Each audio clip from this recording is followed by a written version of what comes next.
Cuando tenemos un ambiente laboral donde existe mezcla de gases, puede ocurrir que estos gases tengan un efecto aditivo o que no lo tengan.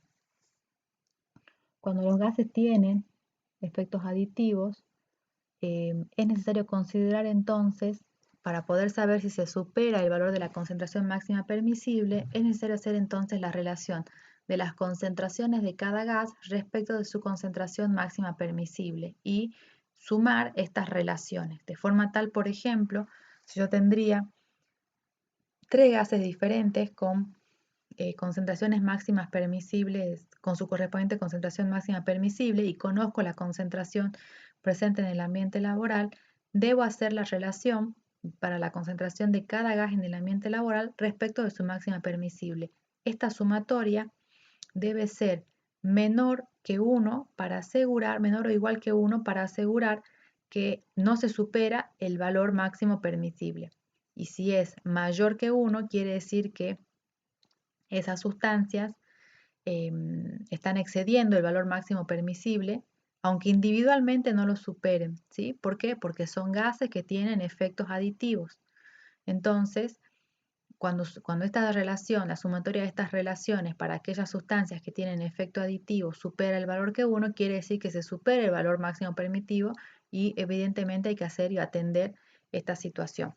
Eso, como no conocemos a fondo, en realidad ustedes no pueden conocer a fondo todas las sustancias, quien es un especialista en esto, quien estudia las diferentes sustancias presentes, debe analizarlas a fondo para poder saber si existen diferentes gases en el ambiente laboral, si estos gases están teniendo o no em, efecto aditivo para poder hacer esta consideración. Es decir, que es una materia de un especialista en higiene. También puede ser que las sustancias tengan efectos independientes. En ese caso, para cada sustancia, la concentración presente en el ambiente laboral se compara directamente con la concentración máxima permisible prevista en la normativa y se analiza entonces cada sustancia, en ese caso, por separado. Decíamos entonces, ahora sí, que en la etapa de reconocimiento consiste en una etapa de análisis cualitativo. Se deben determinar qué agentes pueden estar presentes, en qué circunstancias, la naturaleza de estos agentes, cuáles son los posibles efectos a la salud, teniendo en cuenta toda la amplia gama de efectos y de sustancias que existen, que se supone que debe conocer el higienista analizando los diferentes procesos. Entonces podemos identificar allí los posibles agentes de riesgo, no únicamente identificar sustancias químicas, sino también identificar sustancias físicas o biológicas, agentes de riesgo químicos, físicos o biológicos que puedan estar presentes. Los registramos, como decimos allí, en qué caso van a estar presentes, en qué momentos de la jornada laboral, para qué puestos de trabajo específicos. Todo eso se registra en esta etapa de reconocimiento. Luego viene la etapa de evaluación. La etapa de evaluación es un análisis cuantitativo. Allí debemos determinar específicamente cuánto vale, cuánto es ese agente de riesgo, qué valor tiene, dependiendo de cuál sea el agente de riesgo. Si son agentes químicos, determinaremos concentraciones que puedan ser contrastadas con la concentración máxima permisible. Si son agentes físicos, según el agente físico, veremos cuando veamos las clases específicas de los agentes físicos en qué unidades medimos en cada caso. Si es ruido, mediremos en decibeles A, por ejemplo. Pero la importancia de esta etapa es que allí medimos con el equipo que sea más apropiado dependiendo de qué agente estemos tratando. Tenemos que determinar entonces la magnitud, la frecuencia con la que se presenta ese valor y cuánto dura la exposición de los trabajadores a ese agente. Puede ser que sean las 8 horas de la jornada laboral o ciertos periodos nada más. Entonces, en esta etapa de evaluación, una vez que se caracteriza la actividad, los procesos, las posibles fuentes de emisión e identificamos los agentes, hacemos un listado de los posibles agentes y de cómo deben cómo los trabajadores se están exponiendo. Dijimos qué puestos de trabajo, qué tareas específicamente, cuáles son sus vías de exposición, etc. Con posterioridad hablamos de la etapa de evaluación, cuáles son los efectos a la salud de estos diferentes agentes y analizar específicamente los valores y los momentos de la jornada laboral en los que se exponen y las duraciones de esas exposiciones. La evaluación de los agentes de riesgo implica siempre tomar muestras que sean representativas, tanto en el espacio como en el tiempo. En muchos casos requieren análisis de laboratorio o en muchos casos, dependiendo del agente de riesgo, el equipo mismo permitirá identificar el valor correspondiente, como si sería una medición de ruido, por ejemplo. Ahora, por lo general, cuando se trata de agentes químicos, que es lo que un poco más nos estamos explayando en la clase de hoy, para estos agentes químicos casi siempre es necesario el envío de una muestra correspondiente al laboratorio. Lo que tenemos aquí representado es un trabajador que tiene un equipo de muestreo personal. Sería un equipo en este caso de muestreo de partículas. Fíjense que una de las formas de muestrear es justamente colocarle al trabajador a la altura, se lo coloca por lo general de que el trabajador respira, en la zona de captación del aire, en este caso, si se quiere muestrear, este es un equipo para muestrear polvos en el ambiente laboral, y se lo tiene al trabajador, por ejemplo, durante toda la jornada laboral con este equipo, que lo que hace es ir succionando aire en un volumen que es equivalente al volumen que aspira el cuerpo humano. Es decir, que estos equipos deben estar calibrados simulando la respiración humana. Y a partir de allí entonces absorbe y aspira el aire. Cuando se trata de un equipo de partículas, como en este caso, en este recipiente tiene un filtro que fue previamente pesado y ese filtro retiene las partículas y luego, una vez que termina el tiempo de muestreo, estas partículas son, este filtro es enviado a un laboratorio donde se pesa por diferencia de pesada, tiene que ser el mismo laboratorio donde se pesó inicialmente el filtro, por diferencia de pesada se identifica la cantidad de partículas y a veces se analiza los polvos que se encuentran allí para identificar qué sustancias están presentes en esos polvos, ¿sí? Entonces, es importante el diseño del plan de muestreo. Se identifican los sectores de tomas de muestra. Cuando uno hace la etapa de reconocimiento, ve cuáles pueden ser esos sectores más críticos o qué puestos de trabajo son los más críticos. El tipo de muestra, si hace falta muestrear gases, si hace falta muestrear polvos. Recién explicábamos un muestreo de polvos, pero también cuando se hace muestreo de gases, podría ser algo similar el equipo, solo que se tiene que buscar una solución en la cual el gas sea afín y quede retenido y luego se envía esa solución que absorbió el gas a un laboratorio y se hace un análisis. Por lo tanto, qué tipos de muestras, si van a ser las muestras por cortos periodos o bien muestras durante toda la jornada laboral, eso también se debe definir. La cantidad de muestras, cuánto tiempo se va a muestrear, entre otros.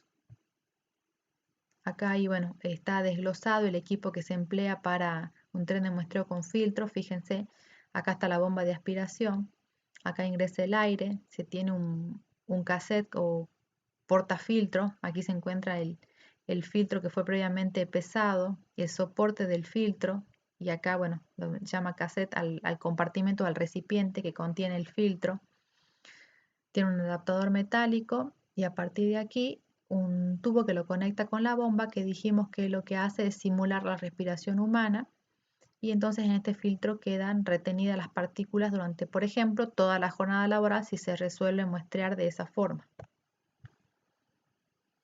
Como dijimos, también puede ser que se muestree en forma de gas, se muestreen los gases, en ese caso, bajo un principio similar, pero deberían simular la captación de gases y en el recipiente de aspiración hay una sustancia afín a ese gas que lo puede retener y luego ese recipiente que contiene esa sustancia afín con el gas absorbido es derivado a un laboratorio donde se determina la concentración del gas. Evaluados entonces los diferentes agentes de riesgo, existen diferentes metodologías. Hoy por hoy hay equipos muy modernos, algunos equipos que tienen sensores que detectan automáticamente cuando se sobrepasan ciertos valores, ¿sí? O tienen lectura directa. Hoy por hoy hay equipos bastante mucho más modernos que estos. Una vez que se identifican que hay concentraciones, hablando específicamente de agentes químicos o químicos, concentraciones por encima de los valores permitidos, es necesario tomar las medidas de control. También se puede evaluar, no con este tipo de dispositivo, pero por ejemplo empleando un equipo que se llama decibelímetro cuando veamos ruido. Empleando un equipo que se llama decibelímetro podemos medir el nivel de ruido y también se compara con lo que establece la normativa.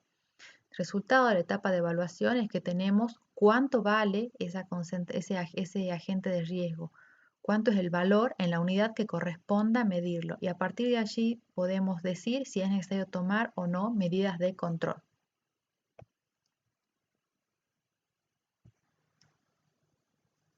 El control es la corrección adecuada del problema mediante el empleo de reglas de ingeniería. Para como medida de control se puede en muchos casos encerrar el contaminante, cualquiera sea el contaminante, ya sea químico o físico, captarlo en el momento que sale de la fuente para evitar su propagación o interferir su propagación mediante barreras físicas y de alguna forma, o bien reducir su concentración o su intensidad.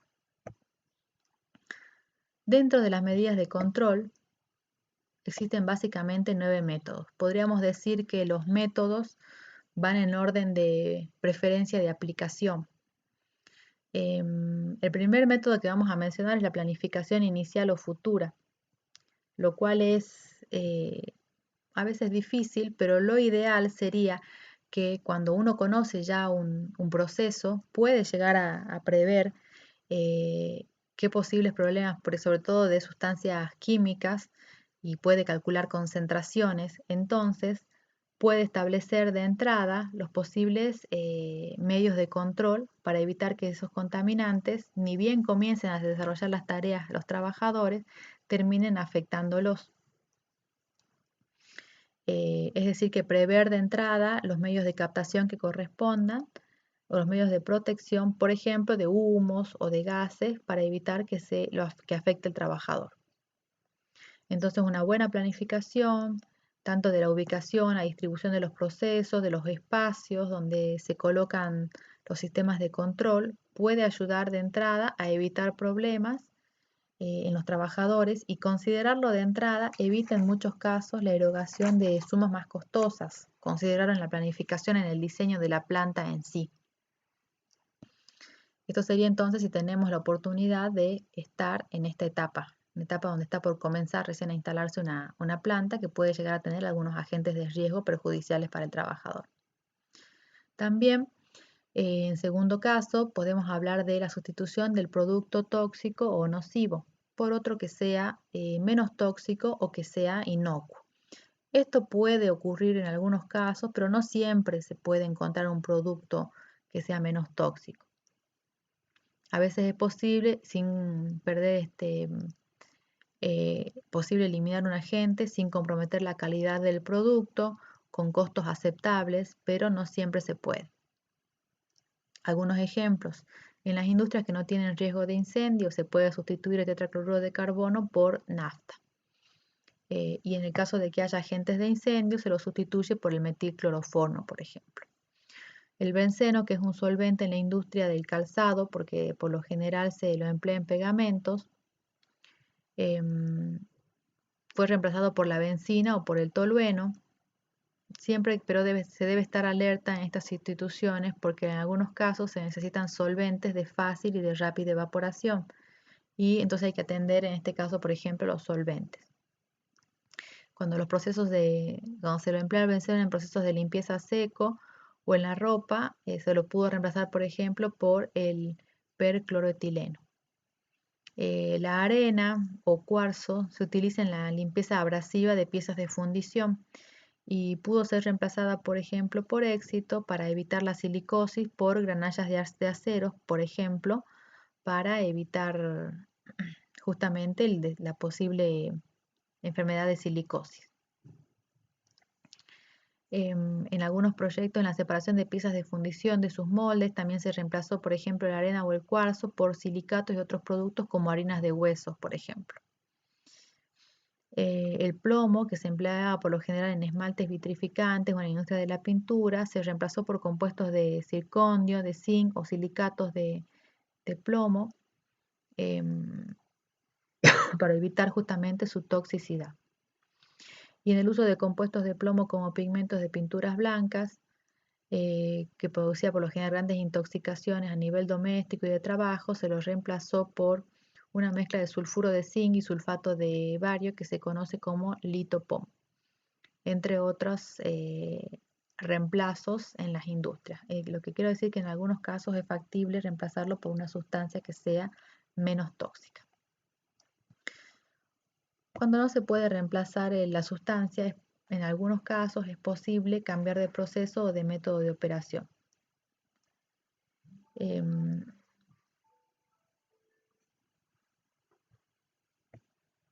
Una de las opciones, por ejemplo, es la mecanización.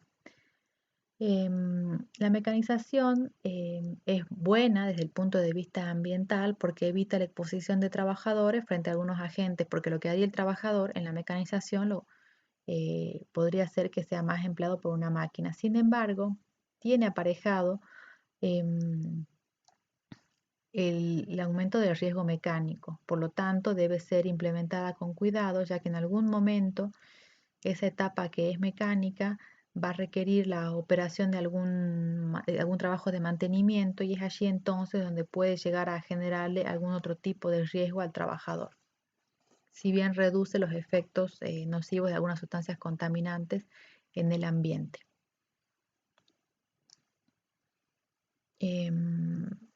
Otra forma sería el encerramiento del proceso. Como su nombre lo indica, es impedir mediante barreras físicas la dispersión del contaminante. Por lo general se hace reduciendo el área a donde se expone, a donde se elimina ese contaminante mediante dispositivos que puedan implementarse según el proceso en sí. Podrían ser, por ejemplo, estas barreras físicas que estamos viendo ahora de vidrio o de plástico tipo acrílico para encerrar un proceso, poder controlarlo, pero evitar que el contaminante se disperse.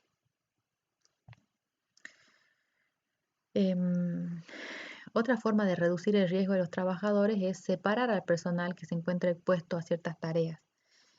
Esto por lo general se aplica sobre todo en la industria minera y se hace para que los mismos trabajadores no estén siempre expuestos a los mismos riesgos, sino que se los va rotando de tareas frente a tareas que puedan llegar a ser menos riesgosas y de esta forma evitar que el mismo trabajador siempre esté expuesto a los mismos agentes de riesgo.